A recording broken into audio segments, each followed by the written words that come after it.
ভাবে বলছি, শাহজালালের জালালাবাদের প্রবেশদ্বার মাধবপুর, এই সাতপন্থীদের একটা মসজিদ আছে। মসজিদে যারা উসমান খানের নেতৃত্বে সেই মসজিদ হয়েছে, যেই মসজিদের কোনো কমিটি নাই। বিগত 15, 16, 17 তারিখে তারা পরামর্শ করে আমাদের ভাইদের হত্যার উদ্দেশ্যে তারা মাধবপুর থেকে তারা ঢাকায় গিয়েছিল। ঢাকার থেকে প্রত্যাবর্তন করে আবারও এখন পর্যন্ত ওই মসজিদে আজকে 8 দিন যাবৎ তারা অবস্থান করছে।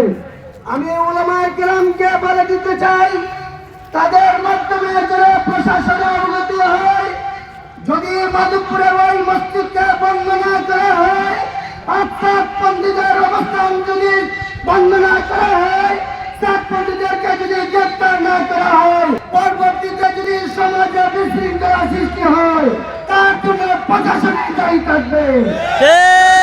উত্তর কোরিয়া যদি তলোয়ার হাতে নেয়, সাতপন্থীরা একটা মিনিটও থাকতে পারবে না।